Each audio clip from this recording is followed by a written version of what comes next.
Okay. So the question this morning is, are you a vered or a shen? Are you a rose or a dandelion?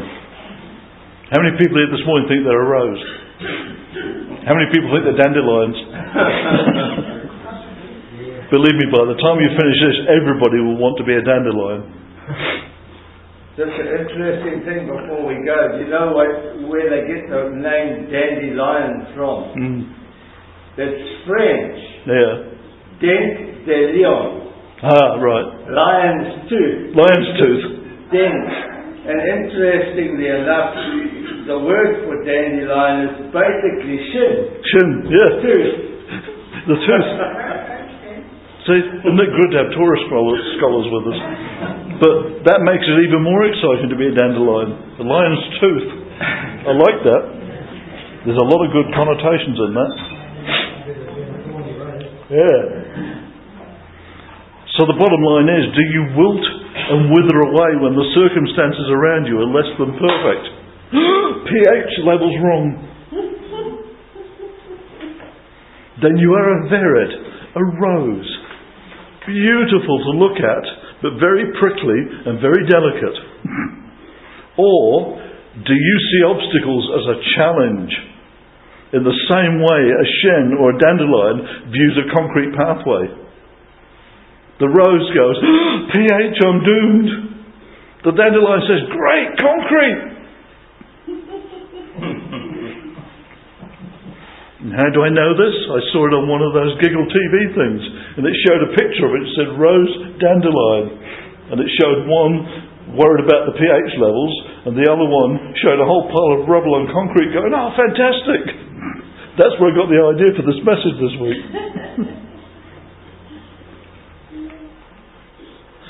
So a dandelion views a concrete pathway and overcomes it in all circumstances. And when the 12 leaders came back from checking out the land, 10 little roses gave a discouraging report that destroyed the two things that the Israelites needed to move forward and occupy the promised land. Trust and courage. It destroyed their trust and they destroyed their courage. They discouraged them. We hear these words, and sometimes, just like Lionel said, if we understand a bit more of the word, it really brings an insight into the whole thing. And courage and discourage, it's very important to understand it. If somebody discourages you, they steal your courage.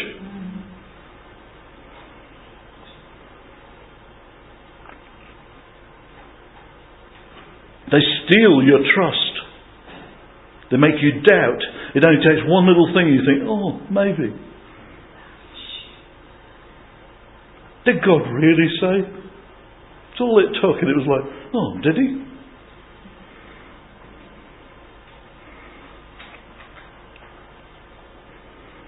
In fact, what it says is that their hearts melted away as they allowed themselves to be stripped of trust and courage. Today we live in a world of information overload, driven by a culture of fear, insecurity and discouragement, driven by cynicism, with a total absence of trust. Where the majority of people do not have the courage of their own convictions. That's if they've got any convictions in the first place. These things are necessary to act in accordance with their beliefs, in spite of overwhelming persecution and criticism. The interesting thing is, in certain countries like Brazil, France and Germany, civil courage is compulsory and it's enforced by law. Meaning that if a crime is committed in public, any member of the public is obliged to act in that situation, either by alerting the authorities or by intervening personally in the conflict. So even if the crime's committed in a private environment, those who witness the crime must either report it or attempt to stop it. Isn't that interesting? In those countries, it's enforced by law. If you don't try to intervene or you don't notify the authorities, they can lock you up.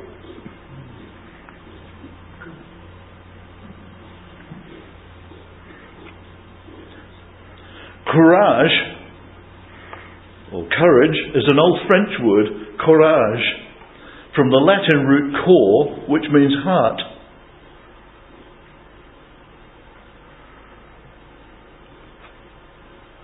Its meaning is that it has the ability to confront our fears, danger, pain and risk, uncertainty and intimidation, and yet still act in obedience to Yahweh's instructions. Fear isn't the bad thing. Just like temptation isn't the bad thing, it's what you do about it. Fear is there to be overcome, not to succumb. You don't succumb to fear, you overcome fear. You do things in spite of it. And I've heard the testimonies of many, many people who've won VCs and bravery medals and things like that.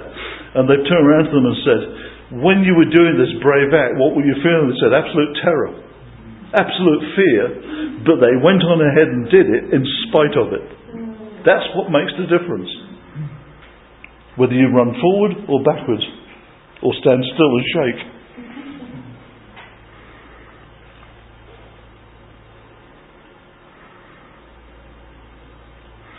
So we have to act in obedience to Yahweh's instructions, trusting Him rather than our own physical senses. So does that mean that we have to suspend our own personal feelings and thoughts? No. On the contrary, it's through Him that we overcome and conquer those personal feelings and thoughts. And we do it based on our trust of our Abba. When the emissaries were threatened after Yeshua went back to the Father, and they were hauled in front of the Sanhedrin and told not even to speak or teach in the name of Yeshua again. And they breathed all the fire and threats and things like that if they did. So what was the first thing they did? They went back home, and the first thing they did was pray for boldness. Pray for courage.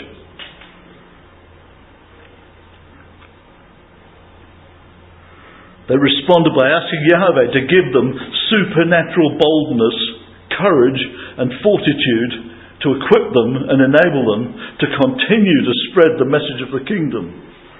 Not in their own strength, that had already failed. They knew that they'd failed in their own strength. So they needed a supernatural intervention. And it had to be accompanied by a relationship with Abba. And it had to be one sealed with a ministry of healing, signs and miracles in Yeshua's name. And when they prayed it, the answer was immediate. What happened when they prayed that prayer and asked for courage and boldness? The place where they were standing was shaken. You ever prayed and you've been shaken? That's when you really know you're hearing. You turn and say, did I really hear? And He says, I'll show you who you really hear. That's when you know how much fruit you've got, because when He shakes it all falls off.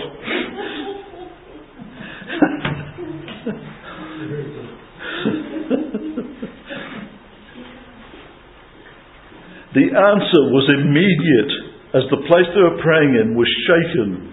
Why? Because Yahweh responds well to that kind of bold trusting. He doesn't turn around and say, who do you think you are? Asking a question like that. He loves courageous prayer in spite of the obstacles. Again, I keep saying, I don't know how many ways to say it, but the translation is flawed. And the reason it's flawed is through a lack of understanding of Jewish culture and Jewish way of life. And it's translated into Greek, and it's translated into Aramaic, and it's translated into all sorts of different things that have no idea what it's talking about. Because they don't understand that most of the words they're trying to translate is actually a concept. And you can't translate a concept into one word. So when we study the meanings of some of the expressions that related to what we're talking about, Ometz Lev means courage of the heart. And basically that's what he's talking about then. So if you want to pray, pray for immense lev, courage of the heart. Shazak means being strong. Ometz is courageous. Amaziah is the courage of Yahweh, and Ayal is his strength. There's lots of words that I hate the translations because they give no concept of what it really means. And when I keep seeing fear in there, I want to get it and tear it out and scrub it out. Because fear is not the translation. Fear is not the word. He's never ever asked us to fear him. In fact, he says, perfect love casts out all fear. And who's perfect love? He is. So if he casts out all fear, why would he ask us to fear him? It's not the right translation. There are many translations. And the translations that it should be translated in, it's a vitally important mistranslation, particularly when it's used to describe our relationship with our Abba. And it should be translated as reverence, worship, awe, respect, but never, never, never terror. Never fear. That's not the right translation for any of the translations. So substitute the correct words. You'll know in your spirit the word to substitute. So many times you'll read through it and you'll think, oh, that doesn't seem right. It probably isn't. And you need to ask him, what's the correct word? And whenever it says fear, if you want to just do something quickly, use reverence, worship, or respect, and that will get you through it and help you understand what it is he's really asking you. There's no fear of the Lord. There's respect of the Lord. There's awe of the Lord. There's reverence of the Lord. Reverence is probably one of the best words. Reverence, respect. Beloved, it isn't fear of the Lord. It's the respect and reverence of the Lord. Yahweh is the embodiment of ahava, or perfect love. And I've talked about it before. When it talks about there, and it just says love, it's talking about maybe 6 or 7 different versions of the Greek understanding of love. And most of what people these days talk about when they say love, they're actually talking about lust. Eros. There's different translations, and they've just all been stuck in there as love. And it doesn't mean that. Ahava is unconditional love. Everything else isn't. Don't use the word love for anything else unless it's unconditional love. Just like unconditional forgiveness. If it's not unconditional, it's not forgiveness. If it's not unconditional, it's not real love. He is the embodiment of ahava. He is ahava. He is perfect love. And as Torah says, perfect love casts out all fear. Why? Because fear has to do with punishment. And if we're redeemed, we don't need to fear punishment.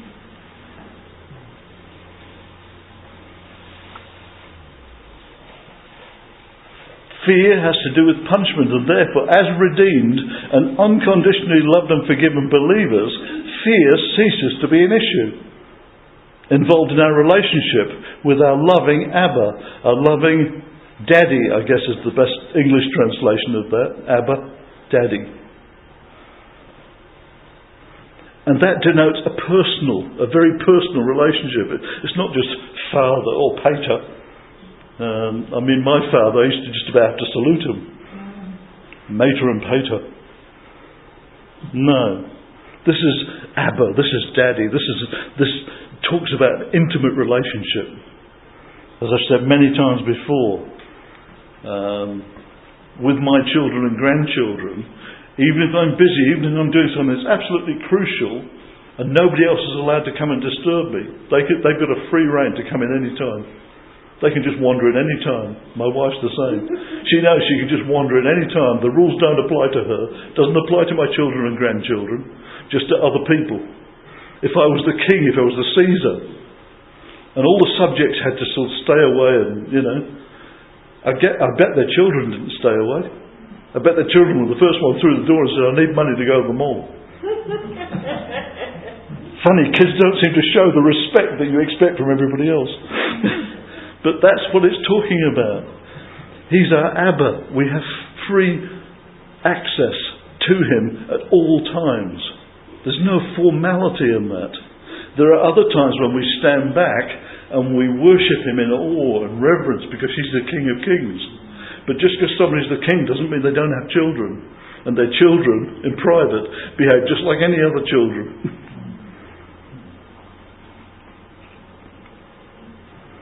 If you've ever seen it with the English royal family, when they're in public, they will refer to her as Your Majesty. But I guarantee at home they don't. I guarantee there's been times when Charles has used very different words to his mother. And I guarantee the grandchildren call her anything she likes, and she doesn't mind.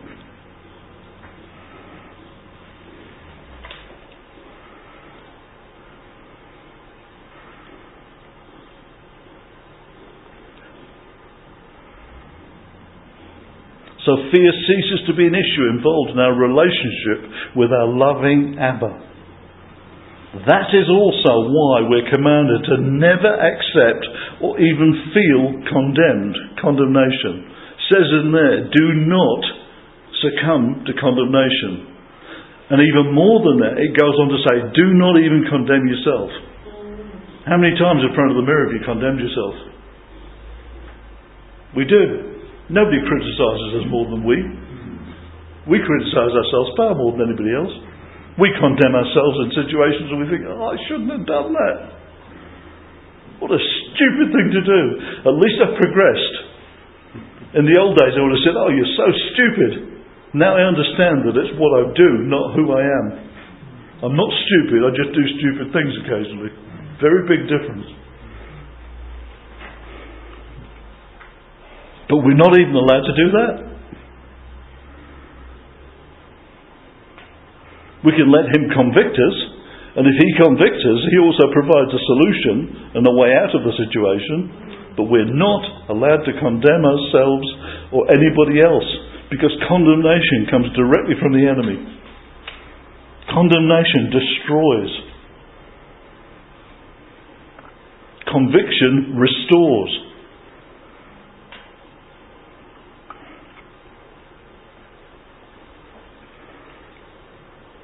We're never to accept it or even feel condemned. Why? Because we are no longer under condemnation or under sentence of death, which is the ultimate penalty for sin. It's been defeated. We're certainly not judged or allowed to either judge ourselves or others. That's Yahweh's job. So stop trying to take his job from him. He's quite capable of doing it without any help from us. We're not allowed to be the sheriff. You know, you've been into different things and there's always these guys that are always in there and they're determined to be his sheriff and they've got scripture bullets. And if you get out of line, they come up to you and say, I just want to say this to you in love. Boom! Sawn off shotgun. Whenever I hear somebody say that, I just want to say this in love, I think, oh no. I know what's coming next. Condemnation. It's like Trump in his electoral campaign. All he does is condemn and condemn and condemn and condemn. I haven't heard a positive word ever come out of his mouth. The only grace he knows is somebody he once dated.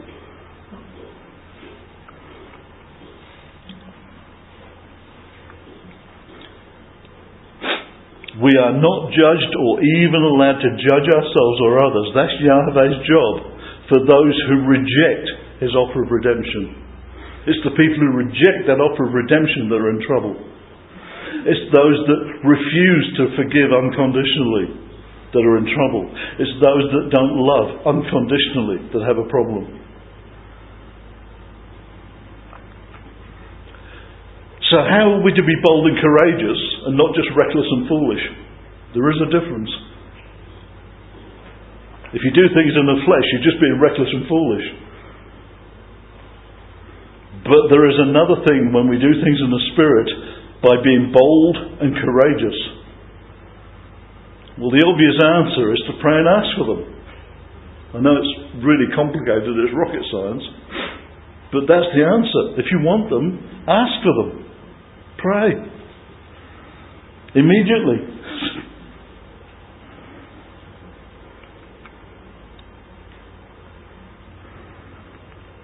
Pray and ask them to be brave. But what about wisdom, perseverance, honesty, morality, and just plain having done all to stand therefore, standing our ground in the face of overwhelming opposition? And often that overwhelming opposition will come from those closest to us, those related to us. You ever notice that? Why? Because the enemy knows that if he can get you through them, he'll really get to you. If he does it through a stranger, you'll think, oh, they're an idiot. I don't care what they think. But if it comes through one of your family, it cuts to the heart.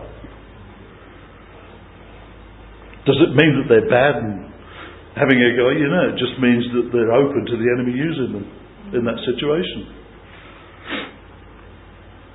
And they need a bit of open heart surgery.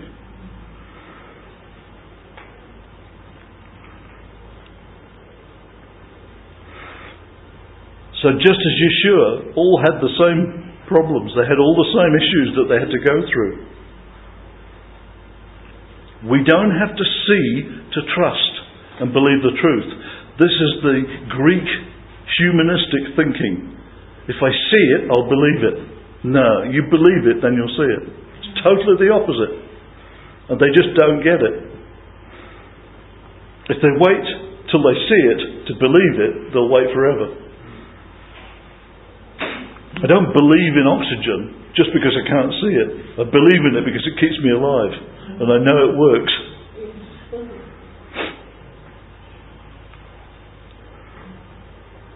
I don't have to see electricity to believe in it.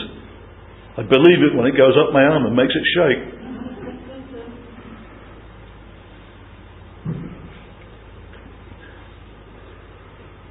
We don't have to see to trust and believe the truth.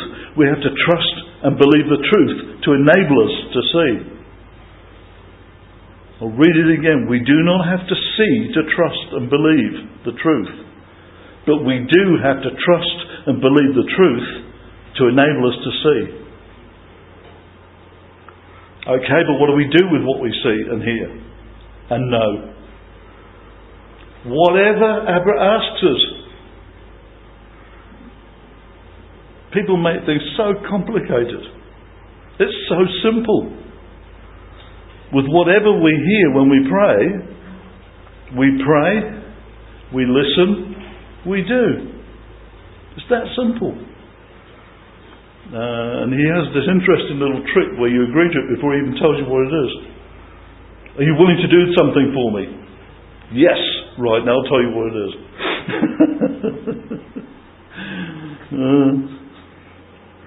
Takes some getting used to, but it's once you trust him, it's not a problem. You know he's never going to ask you to do something that's not right or that he isn't going to back.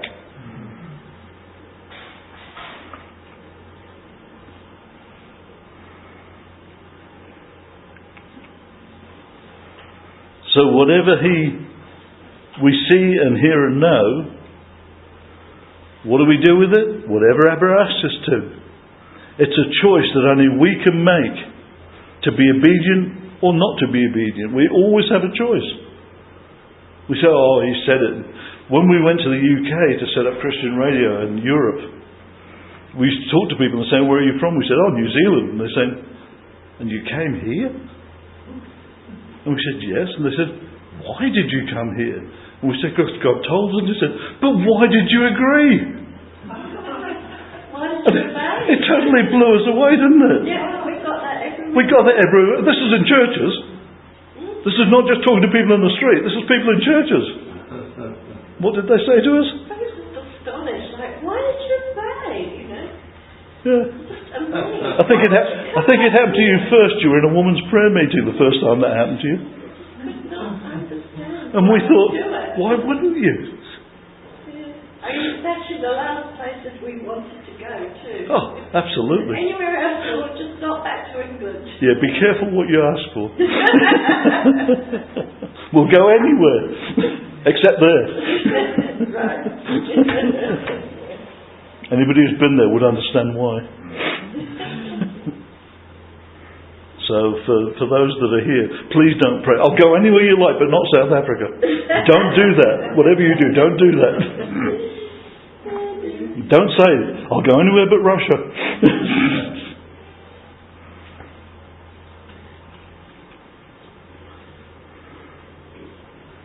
So it's a choice. We always have a choice to either be obedient or not. Or we can either sit and discuss it ad infinitum. Or we can get up and get out of our cosy, comfortable little ineffective groups, our chat fests, and get on and actually do what we're supposed to do. Where we're supposed to do it, when we're supposed to do it, and how we're supposed to do it. Then and only then will people stop just hearing about the Word and see it in action. When I first became a believer and we went into the Presbyterian Church, the first thing they did was put me on the management committee. And the management committee did everything except manage. All they'd ever had was meetings about the last meeting, about that agenda, and discussing what that agenda discussed, and it just went on forever. Nothing actually got achieved. But we had lots of discussions. I've actually heard it said that camel was actually a horse designed by a committee. Exactly. New Zealand loves... Have you ever noticed New Zealand loves committees? One of the first things we noticed in New Zealand is that they love committees. I don't know whether it's those first Presbyterians that came, but they love committees. And nothing ever gets done. Our government's based on committees. If they've got something that they have to put into the too hard basket, they establish a little, what do they call them? An inquiry. Yes, that's right. The inquiry could go on for 10 years. And at the end of it all, it'll just disappear and nobody will even notice. But it's a way of dissipating things and getting them out of the public arena. Oh, we can't discuss that. It's the subject of an inquiry. And not only that, we can put 20 of our people on that inquiry and they all get extra money for doing it.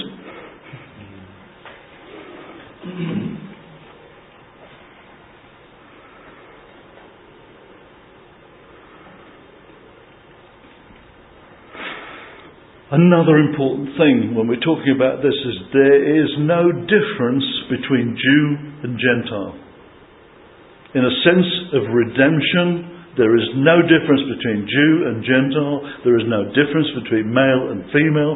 There's no difference between anybody. He has no favourites. He doesn't respect anybody over above everything else. Oh, but they're one of the heavies. They're one of the, special people that, they're the ones, they're from America. He must love them more than us. Mother Teresa, she must be right. No, he has no favourites. We're all on an equal footing with him. We're all his children. He doesn't favour anybody above another. And when we become a believer, when we become redeemed, we become one new man.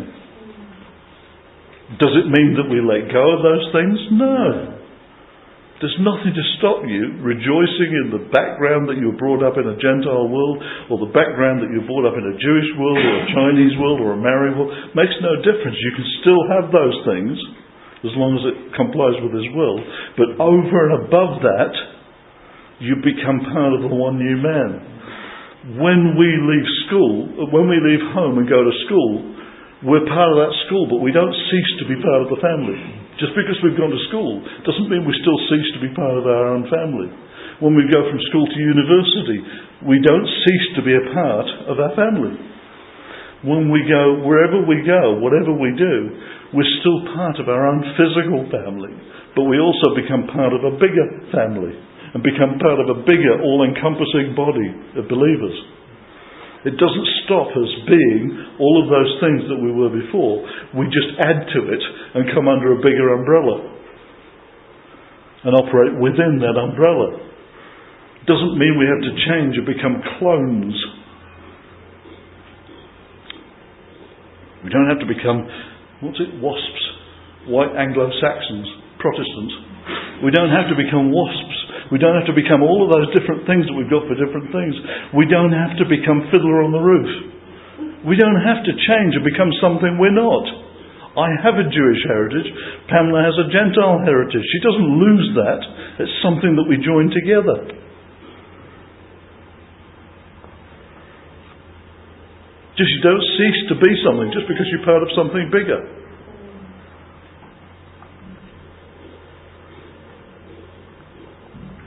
So there's no difference between Jew and Gentile. Yahweh is the same for everyone, rich towards everyone who calls on Him. Since everyone who calls on the name of Yahweh will be delivered. But how can they call on somebody if they haven't trusted in Him? And how can they trust in someone if they haven't heard about Him? And how can they hear about someone if no one's proclaiming Him? And how can people proclaim Him unless Yahweh sends them? And I'll put a bit on the end of that. And how can Yahweh send them unless they say yes? If they say no, end of story. We have to be obedient. So there's a whole chain of things that needs to happen. That's why things aren't happening. Because the chain's broken down.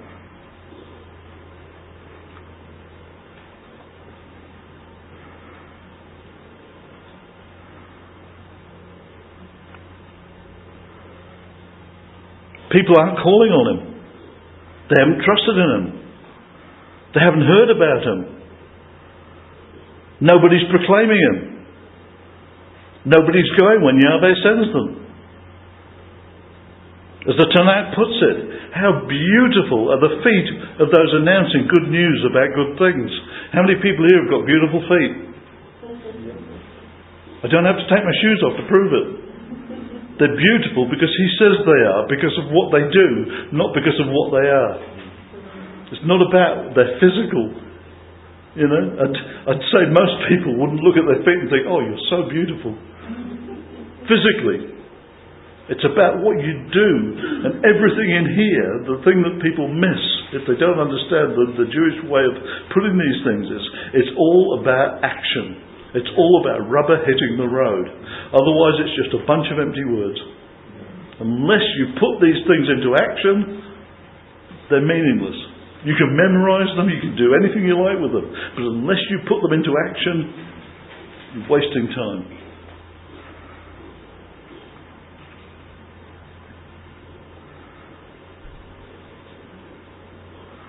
So how beautiful are the feet of those announcing good news about good things, Romans 10.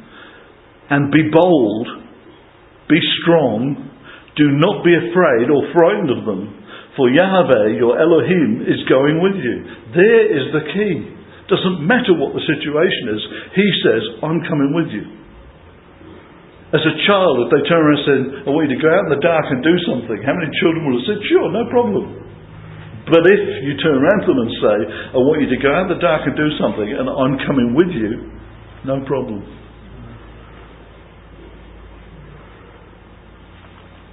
Yahweh, your Elohim, is going with you.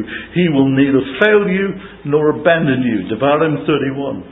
He will never fail you, never abandon you. So, are you a rose or a dandelion? Are you going to just focus on your image and look the part and be just busy looking fabulous? Or are you going to ignore all that completely as you push through the concrete of life?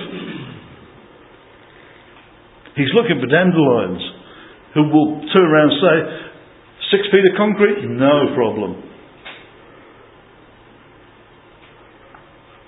And even when we decide to push through the concrete, are we just waiting for the cracks to appear to make it easier to go through? Or are we creating the cracks by putting pressure on it? That's the point. We're not here waiting for Him to make an easy way for us to go forward and do things. Our job is to say, yes, I'll go, and just go, and expect things to part as we put the pressure on, as we push forward, as we literally create the cracks in the concrete. If it's a question of the concrete moving or the dandelion moving, the dandelion won't give way. It'll just keep on pressing on, and eventually the concrete has to give way. You have to apply spiritual pressure to reach your goal. As I said, you can be just too busy looking fabulous, or you can be relentlessly effective. That's your choice. You can either look the part and be very holy and very, or you can just get on and do the job. Wasn't it Shaul who was the preacher? These days you'd be the preacher and sit in the preacher's seat and you do this. No, he was a tent maker. He rolled his sleeves up, he got in and he worked. Tent makers in those days, it would have been a pretty tough job. Did Yeshua sit there and say, I'm the King of Kings? He was a carpenter. He rolled his sleeves up. He built houses. I don't know many builders that tend to walk around in smart suits and carry laptops. Builders get on and do the job. They get dirty. They get strong. They get calluses on their hands. And that's what he wants us to do spiritually. He wants us to roll our sleeves up and get dirty. And do the job. In the military, it's very nice to watch soldiers on the parade ground in their full dress uniforms. I used to wear a beautiful dress uniform with a fur Cossack hat and big yellow gold stripes down it and all sorts of fancy things. And it was wonderful when you had to do a parade. But then you take all that off, you put on scruffy overalls and you get into the mud. And you crawl through the mud and the barbed wire and everything else as you train to go into battle. And in battle, believe me, you do not wear ceremonial uniforms. You see them outside Buckingham Palace in their Busby hats and their beautiful uniforms. But they rotate. And all of those guards that you see spend a year or 2 years on ceremonial duties, and then they're replaced by the other battalion, and then they go into battle. In Ireland, in Eastern Europe, in all these other places, wherever. And they actually get their hands dirty. They don't do any ceremonial stuff. They don't wear their ceremonial uniforms. They do very dangerous, very dirty work. And they do both. But you have no inkling of that when you see them come back again in 2 years' time and dress up in their fancy uniforms. Vidal Sassoon. Probably some of the older ladies will remember Vidal Sassoon as this Ponzi Jewish hairdresser who used to flounce around the place and all this and the other. What they don't know is that every year he would go and complete his IDF training. Every year, particularly when there was a war on, there's been a lot of them on since 1948, he was at the forefront of a lot of the military operations that people don't even know about. I think he was a major by the time he'd finished. But he was a senior intelligence officer in the Israeli Defense Force. And he would go and he'd get involved in all of the most dangerous missions. And then when he'd come back to London, as it was at the time, and he'd have sort of cuts on his cheeks and bruises on his head and things like that. And people would turn and say, oh, what happened? He'd say, somebody hit me with a handbag. Nobody had a clue what this guy had been doing and where he'd been. Don't always judge a book by its cover.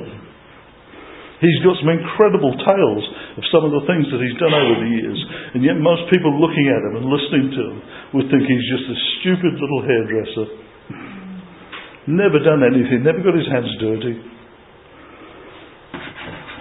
And none of that's on here, but never mind.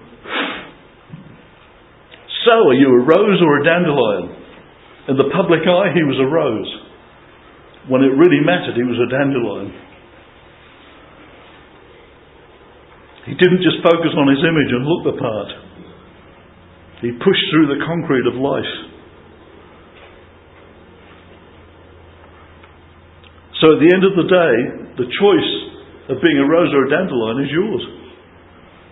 I know generally, whatever the seed is, that's what it will produce.